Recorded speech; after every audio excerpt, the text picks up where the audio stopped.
হেনস্থা ও কুৎসা রটানোর প্রতিবাদে উত্তাল বগুড়া, রাজপথে জামাতের নারী কর্মীরা। বগুড়া থেকে SM জয়, 3রা ফেব্রুয়ারি। পাঠানো তথ্যচিত্রে দেখুন বিস্তারিত।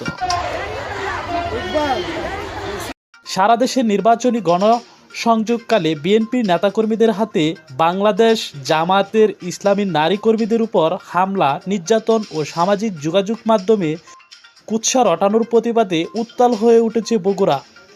দেশের বিভিন্ন স্থানে নারী কর্মীদের হেনস্থার শিকার হওয়ার প্রেক্ষাপটে গত রবিবার বগুড়া শহরের রাজপথে নেমে বিক্ষোভ প্রদর্শন করেছে দলটির কয়েকশো নারী কর্মী। বিক্ষোভ মিছিলে অংশ নেওয়া কর্মীরা জানান, দেশের বিভিন্ন প্রান্তে নির্বাচনী প্রচারণা চলাকালে জামাতের নারী কর্মীদের পরিকল্পিতভাবে হেনস্থা ও শারীরিকভাবে লাঞ্ছিত করা হচ্ছে।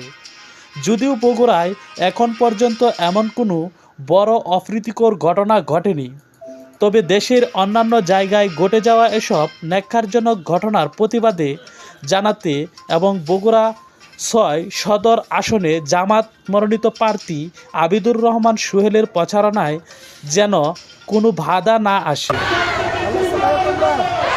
তা নিশ্চিত করতেই এই প্রতিবাদী অবস্থান।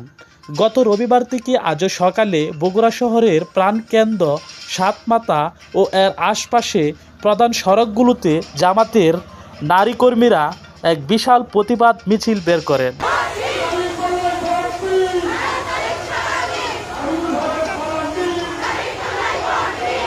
মিছিলে অংশগ্রহণকারীদের হাতে থাকা ব্যানারে নারী কর্মীদের উপর হামলা ও কুৎসা আর প্রতিবাদে বিক্ষোভ মিছিল স্লোগানটির বড় অক্ষরে লেখা ছিল,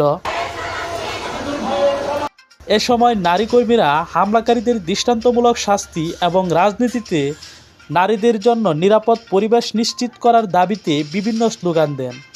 মিছিল পরবর্তীতে এক সমাবেশে বক্তারা বলেন, দেশের বিভিন্ন স্থানে আমাদের নারী কর্মীদের উপর যেভাবে হামলা চালানো হচ্ছে তা কোনোভাবেই মেনে নেওয়া যায় না। বগুড়া ৬ আসনে আমাদের প্রার্থী আবিদুর রহমান সোহেলের পক্ষে প্রচারণা চালাতে গিয়েও কর্মীরা বাধার সম্মুখীন হতে পারেন বলে আমরা আশঙ্কা করছি। তাই দেশব্যাপী চলমান এই অরাজকতার প্রতিবাদে আমরা আজ রাজপথে নেমেছি। সমাবেশ থেকে স্থানীয় প্রশাসনকে উদ্দেশ্য করে বক্তারা সারা দেশের নারী কর্মীদের উপর হামলাকারীদের দ্রুত গ্রেপ্তারের দাবি জানান। মিছিল চলাকালে শহরের গুরুত্বপূর্ণ পয়েন্টগুলোতে পুলিশ ও আইনশৃঙ্খলা রক্ষাকারী বাহিনী সতর্ক অবস্থানে ছিল। কোনো ধরনের সহিংসতা ছাড়াই মিছিলটি শান্তিপূর্ণভাবে শেষ